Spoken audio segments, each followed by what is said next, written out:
보도의 진실을 들여다보고 시청자의 진심에 귀 기울이는 시간이죠. YTN 뉴스 FM 열린 라디오 YTN 시작합니다. 저는 아나운서 최희입니다.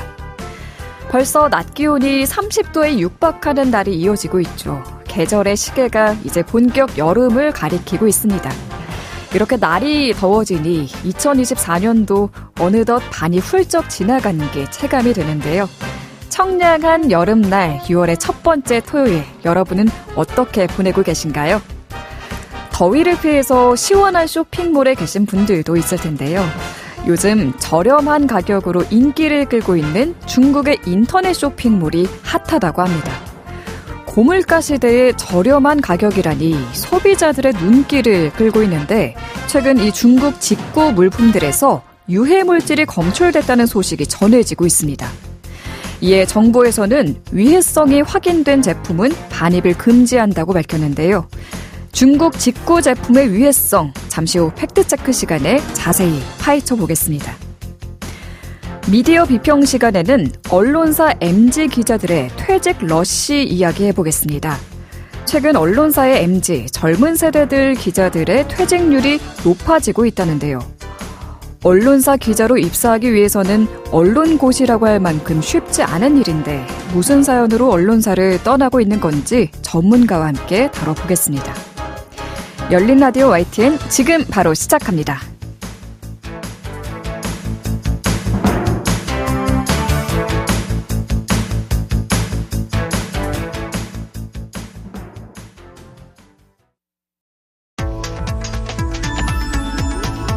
미디어가 전하는 이슈에 대한 다양한 분석과 팩트체크까지 바로 보고 뒤집어 보고 꼭꼭 씹어보기 위한 미디어 비평 프로그램 열린 라디오 YTN.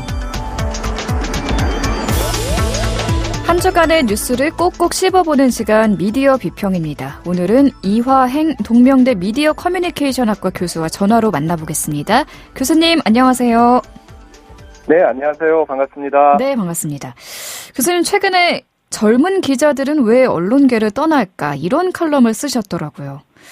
우리 사회에서 언론사 기자라고 하면 사실 선망의 대상이기도 했던 것 같은데 젊은 기자 퇴사율이 요새 그렇게 높은 편인가요? 네. 예전에 없던 일들이 생기고 있습니다. 지금 몇 가지의 경우를 좀 말씀을 드리면요. 예.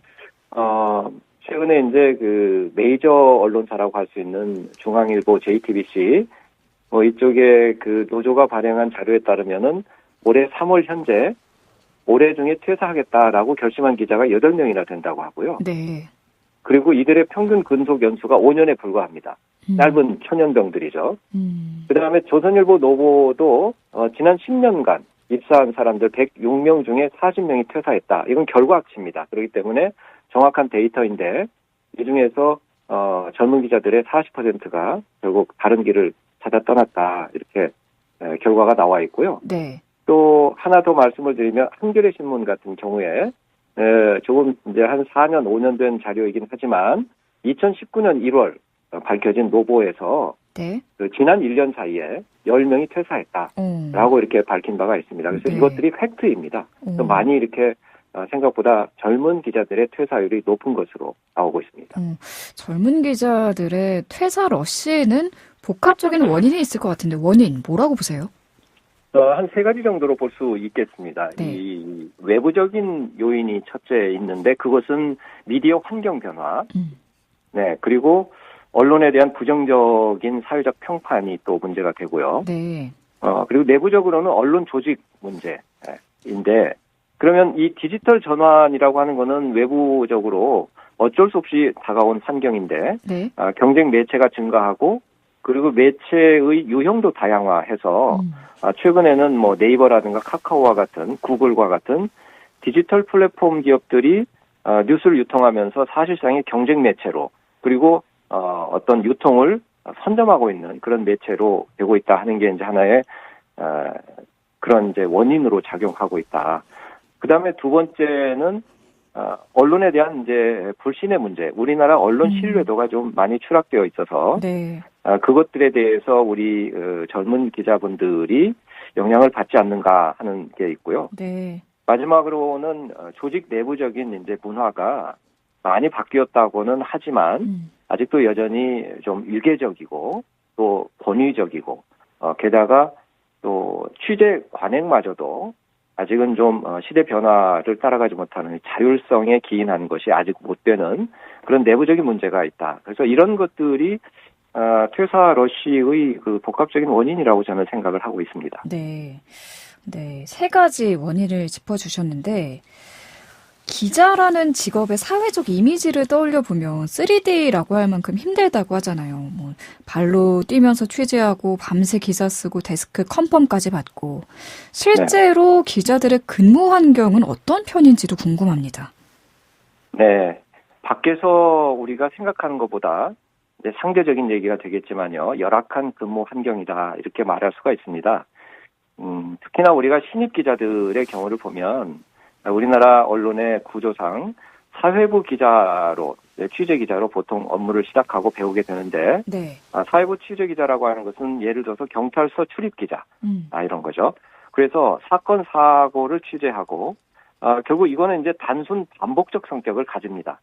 그래서 그런 데에 대한 만족도도 문제가 될 수 있고, 과한 근무 시간과 업무 부담, 이런 것들이 전제된 취재 환경이라고 할 수가 있고요.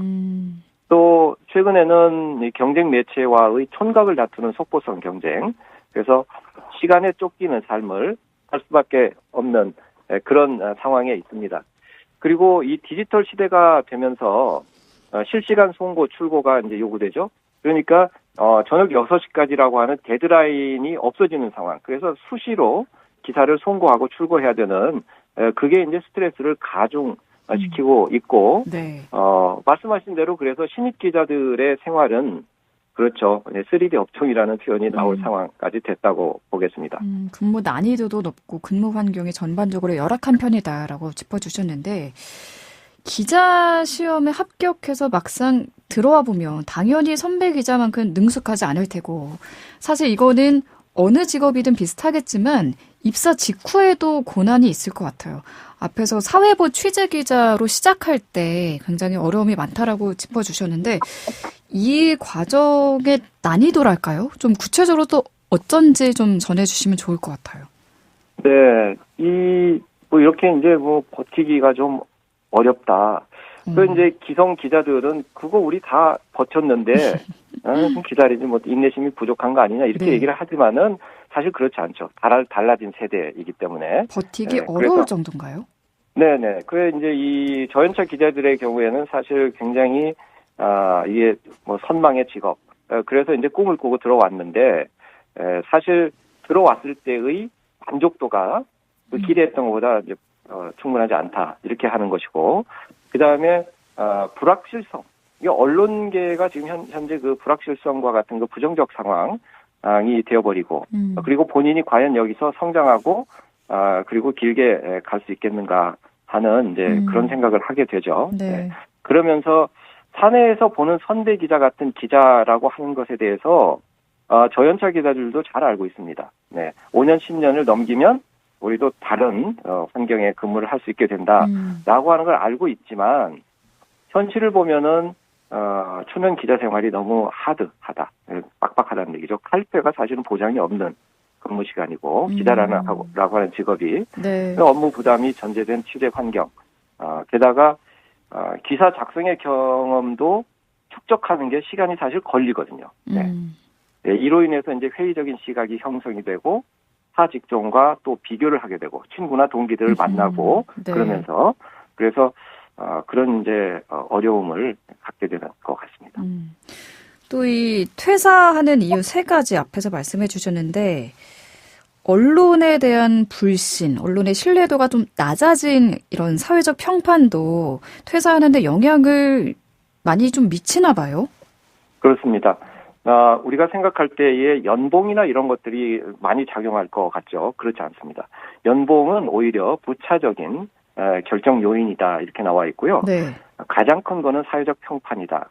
그리고 그것이 곧 우리나라의 기존의 언론사에 대한 신뢰도가 많이 떨어져 있는 것과 직결이 되어 있습니다.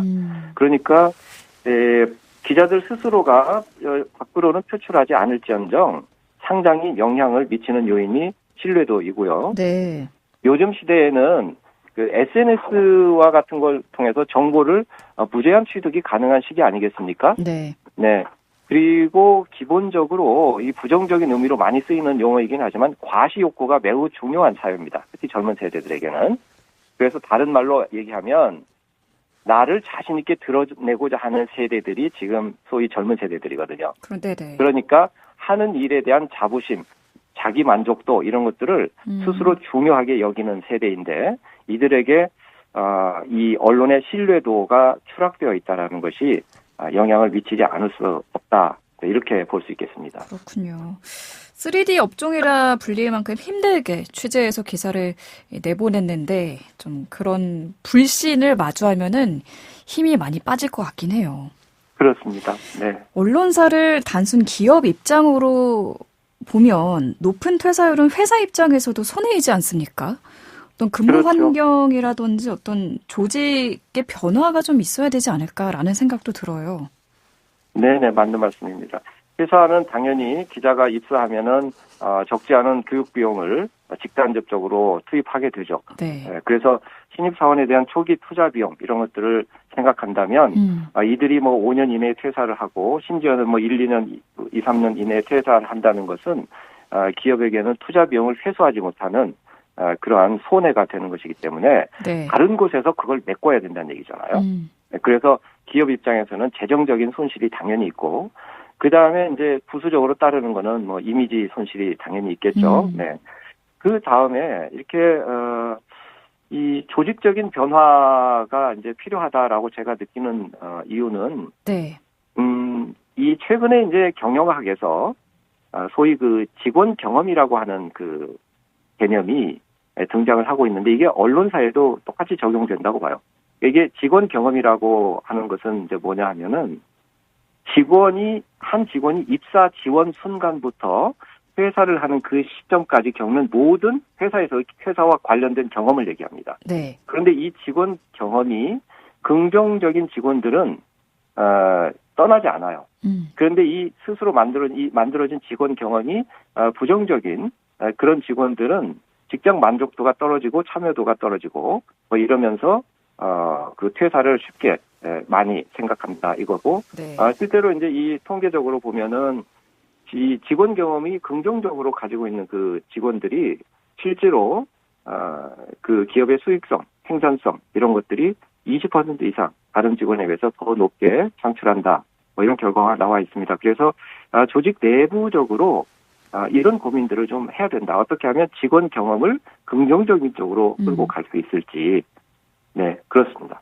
고민을 해봐야 되는 시점이군요. 네네. 저희가 지금 계속 젊은 기자들의 퇴사에 대해서 이야기하고 있는데 사실 언론사뿐만 아니라 다른 많은 기업들도 MZ세대의 높은 퇴사율로 고민을 하고 있다고 하더라고요. 왜 이런 현상이 벌어지는 걸까요? 그건 아무래도 우리가 코로나를 겪고 나서 소위 세계적으로 고용한 사직이라는 뭐 그런 표현도 등장하고 또 대퇴사, 큰 퇴사의 물결 이런 것들이 생겼지 않습니까? 네. 그거는 이제 그 소위 말하는 직업에 대한 그리고 근무에 대한 인식의 패러다임이 크게 달라진 것 같습니다. 코로나의 영향이 큰데 그러다 보니까 언론뿐만 아니라 많은 기업들이 근무 방식을 그러니까 직원들 입장에서 네. 근무 방식을 온라인과 오프라인을 선택할 수 있는 여지가 생기고 있다. 그러면서 그런 것들이 이제 본인들이 갖게 되는 직업관에 대한 변화를 가져오는 그래서 그것들이 특히나 이제 젊은 세대들에게 나타나고 있는 것이겠고요. 그리고 일반 기업들도 그렇지만은 이 그 젊은 세대들의 젊은 기자들의 소위 말하는 그 직업에 대한 주기 의식이 달라졌다라고 하는 겁니다. 그러니까 한 직업을 내가 20년 또는 평생 일하는 개념은 아예 없어졌고요. 네, 심지어는 이제 단기, 그 다음에 프로젝트 베이스의 직업에 대한 것이 이제 독일을 비롯한 서구 사회에서 이제 아주 분명하게 드러나고 있는데, 네. 프로젝트 베이스 잡을 원하는 거예요. 그러니까 일반 기업들의 경우에. 그래서 뭐 8개월짜리 프로젝트, 6개월짜리 프로젝트에 취업하고, 네. 그게 끝나면 1, 2개월, 3개월을 쉬었다가 또 새로운 어떤 그런 프로젝트성 자리를 찾고 이런 현상까지 나타나고 있단 말이죠. 그렇군요. 네, 그래서 이러한 트렌드가 무시할 수 없는 그런 우리가 주목해야 될 요인이라고 생각을 합니다. 네, 평생 직업은 없다라는 말도 많이 하고 또 내가 원할 때 일을 하겠다라는 분들도 참 많아진 것 같아요. 주변을 보면. 그렇죠. 네네. 끝으로 남기시고 싶은 말씀 있으실까요? 네, 저는 이제 언론에 관한 걸 말씀을 드리고 있으니까요. 우리가 언론이 채용 방식을 진지하게 고민할 때가 되었다라고 생각합니다. 네. 초년 기자들에게 실망을 주는 요인들은 언론사에 들어가면 이럴 것 같다라고 하는 거, 그거에 대한 기대가 채워지지 않는 거거든요. 네. 그런데 채용 방식을 우리 가만히 보면 우리는 논술 시험을 봅니다, 대체로. 굉장히 고득점을 받아야 되기 때문에 유능한 인재들이에요. 그러나 논술 시험을 보는데 그것이 기사 쓰기와는 거의 무관한 형태입니다. 네. 그래서 다른 업종에서 보는 논술과 똑같아요. 그래서 채용 방식을 현장에서 취재한 기사를 제시하게 하고 그다음에 그것들을 현장에서 또 작성하게 하거나 아니면은 가지고 있는 스펙을 반영하는 경력이죠. 그런 것들을 반영하는 채용 시스템의 변화가 있어야 되겠다. 그리고 해외의 경우는 사실상 직무 경험을 토대로 전문화된 분야를 채용하는 그런 경향이 이제 미국 같은 경우는 자리를 잡고 있는데 네. 우리도 그런 변화의 시기가 되지 않았나 그런 생각을 하고요. 네. 그리고 지금 이제 뭐 이렇게 또 이렇게 이직을 고민하는 기자분들이 많을 텐데 그렇게 생각을 합니다. 이게 뭐 이런 시대적 변화에도 불구하고 본인이 스스로 왜 이 직업을 선택했나라고 하는 나름대로의 그 초심을 한번 점검을 해보고 네. 한다면은 아마 또 더 좋은 결론을 내릴 수 있지 않을까 하는 생각도 해봅니다. 네, 지금도 사직서를 품고 있을 젊은 기자님들에게 또 조언 한마디도 얹어주셨네요. 오늘 말씀 여기까지 듣겠습니다. 감사합니다, 교수님. 네, 감사합니다. 네, 지금까지 이화행 동명대 미디어 커뮤니케이션 학과 교수와 함께했습니다. 진실을 전합니다. 진심을 다합니다.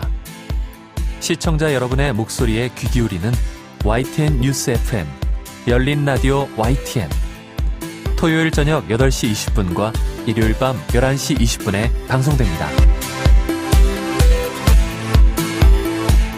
네, 이번에는 YTN 라디오 프로그램들 모니터링하고 평가해보는 시간입니다. 오늘은 김승민 시청자 평가원과 만나보죠. 안녕하세요. 네, 안녕하세요. 네, 이번 주에는 어떤 프로그램 모니터링 하셨나요? 이번 주에는 매주 월요일부터 금요일 오후 5시부터 7시까지 방송하는 신율의 뉴스 정면 승부를 들었습니다. 모니터 기간은 5월 20일부터 31일까지 2주간입니다. 5월 마지막 주는 제21대 국회 임기가 29일로 종료되고 30일에 제22대 국회가 개원하며 연금개혁안과 해병대원 특검법 처리를 두고 여야 정쟁이 격돌했던 시간이었는데요. 이 즈음에 출연하는 패널에게 비슷한 질문을 던지며 이슈 생성에만 몰두하고 청취자에게 유의미한 메시지는 주지 못했다는 점을 지적하고 싶습니다. 네, 그럼 어떤 점부터 짚어볼까요? 5월 27일에는 윤석명 한국보건사회연구원 명예연구위원과 정세훈 충남대 교수와의 릴레이 인터뷰로 연금개혁의 방향을 제시했습니다. 윤석명 명예연구위원은 소득 대체율을 0.1%라도 더 올리는 건 미래 세대에게 부담을 떠넘기는 계약이라며 보험료율을 20%까지 올리고 소득 대체율을 깎아야 한다고 했습니다. 예. 반면 정세훈 교수는 국민연금의 재정을 보험료 인상으로만 해결하려고 하면 기업도 국민도 낼 수 없다며 14% 이상의 보험료는 안 되고 보험료 국고 은퇴 연령 상한 등 여러 가지 방안을 동원해 재원을 마련해야 한다고 주장했습니다. 네. 이들의 의견은 방향은 다르지만 연금 개혁을 하겠다는 취지에서 귀담아 들을 필요가 있는 주장이었습니다. 연금 개혁은 우리 사회의 큰 현안 중 하나죠.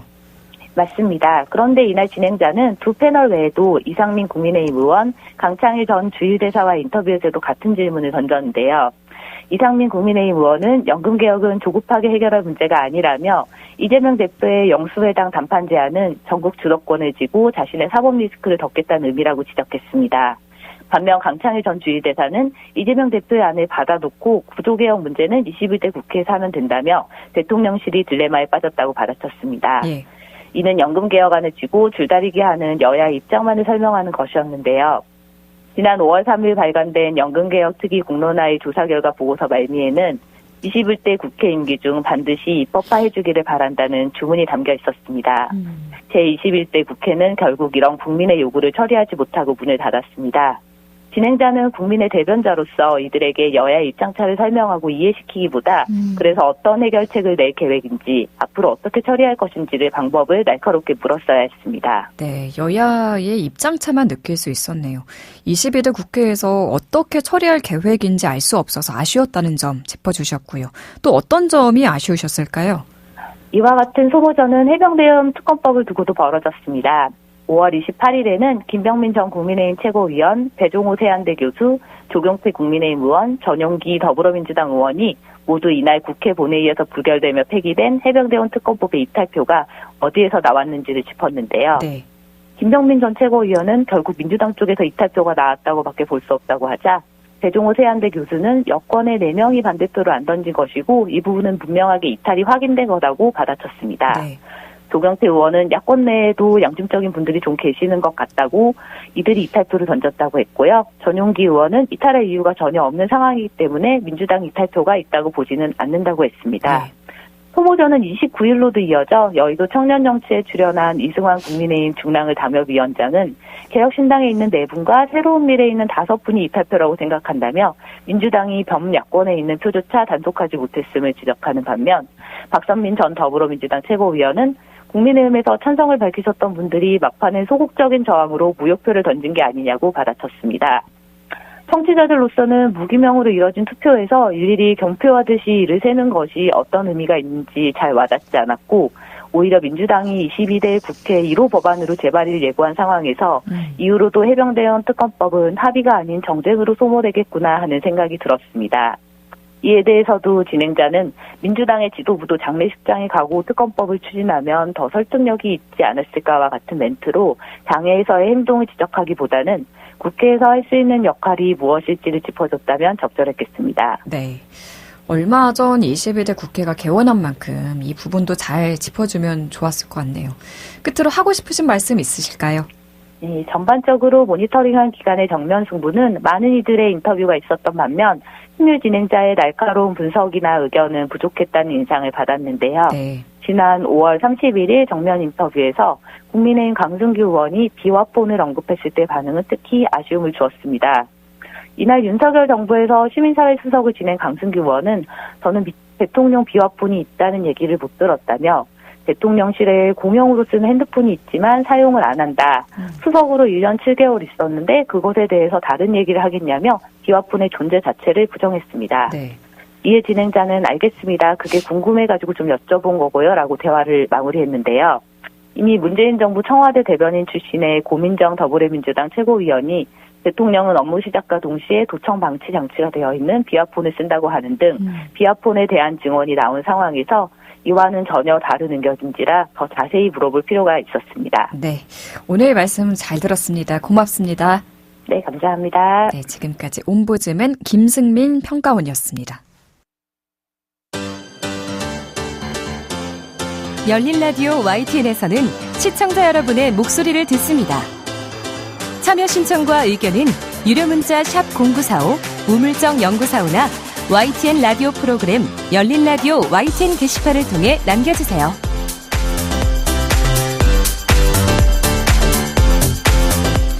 네, 지난 한 주간 있었던 뉴스들 가운데 사실 확인이 필요한 뉴스를 팩트체크해보는 시간입니다. 선정수 팩트체커와 이야기 나눠보겠습니다. 안녕하십니까? 네, 안녕하십니까? 네, 오늘은 해외 직접 구매를 뜻하는 직구에 대한 알쏭달쏭한 정보들에 대해 짚어볼 텐데요. 먼저 이 직구 이용자가 얼마나 많이 늘어난 겁니까? 많은 분들이 물가 때문에 고통을 받고 계시잖아요. 그래서 이 고물가 시대에 알리익스프레스, 테무, 시인, 알테쉬라고 부르는데요. 이 중국 해외 직구 플랫폼이 공세적으로 마케팅을 시작하면서 열풍이라고 할 정도로 중국 직구 플랫폼 이용이 급증했습니다. 네. 지난해 국내 소비자의 해외 직구 구매액은 6조 8천억 원으로 전년 대비 28% 정도 증가했는데요. 기존에는 미국 직구가 대세였다면 네. 이 중국 플랫폼의 공세로 지난해는 절반 가까이가 중국 업체가 차지했다고 합니다. 네. 특히 급성장 중인 중국의 알리익스프레스의 경우에는 지난 2월 기준 온라인 플랫폼 월간 활성 이용자 수가 818만 명으로 쿠팡에 이어 국내 2위로 올라서기도 했고요. 후발주자인 테무 역시 국내 시장을 빠르게 잠식하고 있습니다. 네, 알테쉬라는 줄임말이 있는 줄은 처음 알았네요. 네, 가격이 싸도 정말 너무 싸다 보니까 제 주변에서도 정말 많이 이용하시더라고요. 좋은 물건을 싸게 살 수 있으면 더할 나위 없이 좋을 텐데 문제가 있다고 하죠? 네, 좋은 물건을 싸게 살 수 있으면 진짜 좋은 일일 텐데요. 그리고 이제 뭐 좋은 물건을 더 싸게 판다면 국내 온라인 쇼핑몰 사업자들이 자극을 받아서 더 좋은 물건을 더 싸게 내놓는 뭐 경쟁이 일어날 수 있고, 그러면 굉장히 선순환이고 좋은 일이겠는데 이게 그렇게 간단하진 않습니다. 왜냐하면 이 중국 업체들이 정말 말도 안 되는 싼 가격에 물건을 밀어내고 있기 때문에 네. 국내 온라인 쇼핑몰과 중소제조업체들이 무너지기 일보 직전이다. 뭐 이런 말도 나오고요. 네. 그리고 중국 직구 제품들이 제대로 된 품질 검사를 받지 않기 때문에 불량 제품들이 쏟아져 들어온다. 뭐 이런 조사 결과도 굉장히 많습니다. 네, 그럼 중국 직구 물품에서 유해 물질이 검출된 사례를 몇 가지 소개해 주실까요? 네, 서울시는 지난 4일 알리에서 판매하는 범랑 그릇, 에나멜 그릇이라고 하는데요. 여기서 기준치 4배 이상의 카드뮴이 나왔다고 밝혔습니다. 이 그릇에서 나온 카드뮴은 0.29mg, 당 리터당 0.29mg 수준이었는데요. 네. 이 기준치의 한 4배 넘게 검출이 된 겁니다. 이 카드뮴은 인체에 유입되면 심장을 손상시키고 뼈의 밀도와 강도를 감소시킬 수 있는 유해 물질입니다. 서울시는 지금까지 모두 93개의 중국 직구 어린이용 제품을 조사한 결과 이 중에 40개 제품에서 유해 물질이 나왔다고 밝혔는데요. 네. 전체 조사 제품의 43%에 달합니다.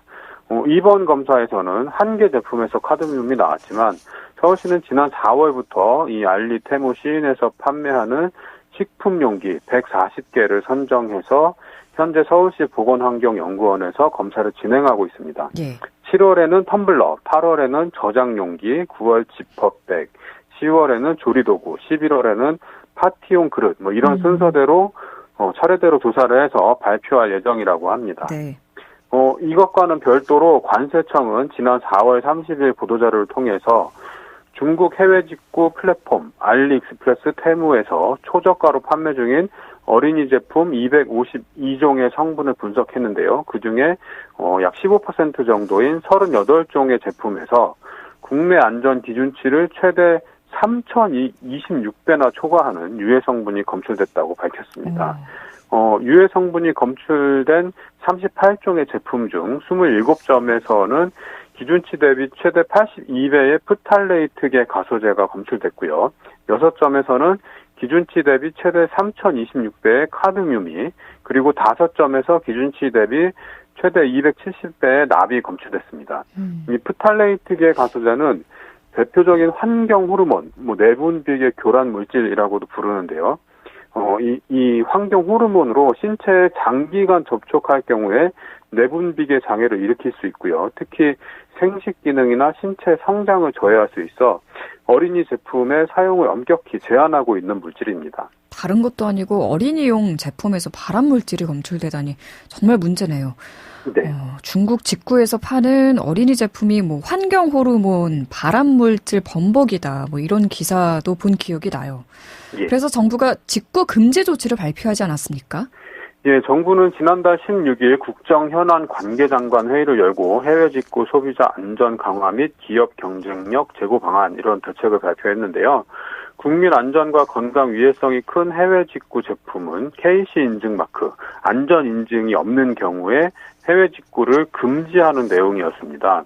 어린이 제품 34개 품목, 전기 생활용품 34개 품목, 생활화학 제품 12개 품목에 대해서 해외 직구를 금지하겠다, 이렇게 밝혔습니다.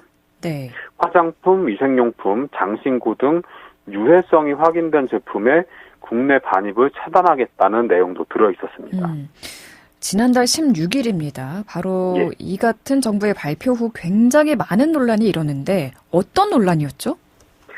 위험한 물건이면 들여오지 못하게 하는 게 당연하잖아요. 근데 또 이렇게 품목별로 다 묶어버리면 위험하지 않은 물건인데도 구매 기회를 박탈당할 수 있다. 네. 이런 논란이 일어난 거죠. 그래서 일부 맘카페에서는 수입 제품이 중국 것만 있는 것도 아닌데 미국이나 유럽 인증은 인정하지 않고 무조건 KC 인증만 인정하는 거냐. 국내 유통이 안 되는 유모차를 해외 직구로 싸게 사는데 그건 왜 막냐. 애들 옷 절반 정도를 해외 직구로 이용하는데 어이가 없다. 국내 유아용품은 너무 비싼데 선택권을 제한한다. 이런 성토가 쏟아졌습니다. 네.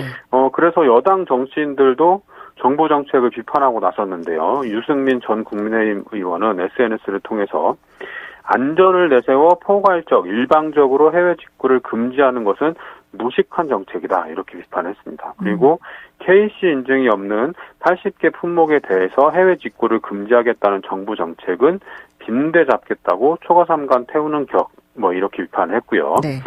이어서 유해성이 입증되면 국산이든 외국산이든 유통을 금지하고 제조사의 책임을 묻는 건 당연히 필요한 사회적 규제지만 유해성 입증과 KC 인증 획득은 다를 수 있기 때문에 소비자에게 또 다른 피해가 가지 않도록 규제는 필요한 곳에만 정확하게 적용해야 한다. 이렇게 밝혔습니다. 그리고 한동훈 전 국민의힘 비상대책위원장도 SNS를 통해서 개인 해외 직구 시 KC 인증 의무화 규제는 소비자의 선택권을 지나치게 제한함으로 제고돼야 한다. 이렇게 지적을 했습니다. 네. 말씀드린 소비자 선택권을 과도하게 제한한다는 비판이 가라앉지 않았던 건데 결국 정부가 모든 해외 직구를 금지하는 게 아니다라고 한 발 물러섰죠? 그렇습니다. 비판 여론이 거세지자 국무조정실은 이례적으로 2차례나 설명자를 냈는데요.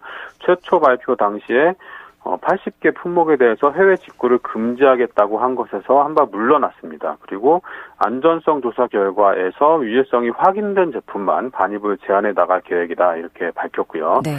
해외 직구 제품의 안전 관리를 위해서 KC 인증이 유일한 방법은 아니며 앞으로 다양한 의견 수렴 과정을 거쳐서 법률 개정 여부를 신중히 검토해 나가겠다 이렇게 밝혔습니다. 네, 직구금지 발표 4일 만에 사실상 직구금지 정책을 철회한 건데요. 처음 발표한 내용을 보면 어린이 제품과 전기 생활용품, 또 생활화학 제품이 직구금지 대상에 올랐거든요. 어떤 이유에서일까요? 이거 세부 품목을 좀 살펴보시면 감이 오실 건데요. 어떤 게 있어요? 어린이 제품에는 어린이 물놀이기구, 어린이 놀이기구, 옷 같은 섬유 제품, 침대, 장신구 이런 것들이 포함되어 있습니다. 나이 어린 아주 유아들이 갖고 노는 거라서 중금속과 유해 화학 물질에 오염돼 있다고 하면 아이들이 그대로 노출되는 굉장히 위험한 상황이 발생하는 거고요. 네. 예. 그리고 전기 생활용품은 전선, 케이블, 코드, 스위치, 퓨즈, 차단기, 전기 충전기, 일반 조명기구, 자동차용 재생 타이어, 가스라이터, 비비탄총 이런 것들이 포함됩니다. 품질 관리를 제대로 하지 못하면 화재나 감전 또는 안전사고의 위험이 큰 품목들인 거죠. 네. 예. 그리고 생활화학 제품은 가습기용 보존 처리 제품, 가습기용 생활화학 제품, 가습기용 소독 보존제, 감염병 예방용 방역 살균 소독제, 보건용 살충제, 이런 물건들입니다. 그래서, 역시 제대로 관리하지 못하면 큰일이 날 수 있는 물건들인 거죠. 이런 물품이 중국 직구를 통해서 들어오는데 사실상 아무런 안전 인증을 받지 않고 있는 게 요즘의 현실이기 때문에 이런 규제를 도입하려고 했던 겁니다. 네. 그래서 정부가 다시 내놓은 발표를 보면 조사를 해서 조사 결과 위해성이 확인된 제품은 반입을 금지시킨다라는 건데 소비자들은 그럼 어떻게 하는 게 현명할까요? 이게 일단 우리나라로 들어온 다음에 안전성을 검토하고 그리고 나서 위해하다고 판정이 나야만 반입이 금지되는 구조이기 때문에 소비자들이 중국 직구를 통해서 물건을 구매해서 쓸 때는 그게 안전한지 아닌지를 전혀 알 수가 없는 상황입니다. 네. 저도 한번 이 사이트를 들어가 봤는데 물건이 어떤 인증을 받았는지 어떤 성분이 포함되어 있는지 이게 국내 쇼핑몰보다 주는 정보가 굉장히 적습니다. 그래서 소비자들이 이 직구 사이트를 통해서 뭐가 들어있는지 알고 싶어도 잘 알 수 없는 상황이거든요. 그렇기 때문에 어린이 제품, 전기 전자제품, 생활화학 제품 이런 것들은 중국 직구를 통해서 구매하지 않는 게 현명할 것 같습니다. 그리고 나서 나중에 문제가 생기면 뭐 그만 써야지 하고 뭐 쉽게 생각할 수도 있겠지만 가습기 살균제 사건 기억나시죠? 이걸로 인해서 1853명이 숨졌습니다. 이 인정된 피해자만 이렇게 많이 돌아가셨는데요. 1만 명이 넘는 사람들이 사망했다. 이런 추정도 나오고 있는 상황입니다. 내 안전은 스스로 챙겨야 될 필요가 굉장히 크고요. 특히 피부에 자주 접촉하거나 입에 들어가거나 조리에 사용된다거나 뭐 이런 것들은 절대로 싸다고 덥석 사지 말고 정말로 안전한 건지 잘 따져본 다음에 구매하는 게 좋습니다. 네, 중요한 건 소비자가 믿고 안전한 제품을 구입할 수 있어야 한다는 거겠죠. 그렇습니다. 이 방송 들으시는 분들도 어린이 제품이나 전기 생활용품, 생활화학 제품 같은 것들은 검증이 된 안전한 제품을 구입하시는 게 더 좋다는 말씀까지 해주셨습니다. 자, 오늘 말씀 여기까지 들을게요. 감사합니다. 네, 고맙습니다. 네, 지금까지 선정수 팩트체커였습니다. 네, 열린 라디오 YTN 오늘 순서 여기까지 하겠습니다. 저희 프로그램은 YTN 라디오 홈페이지와 YTN 라디오 앱, 또 유튜브와 팟빵을 통해서도 다시 들으실 수 있습니다. 많이 찾아주시고요. 오늘 끝곡은 아하의 Take On Me 준비했습니다. 저는 다음 주 이 시간에 다시 인사드릴게요. 아나운서 최유였습니다. 고맙습니다.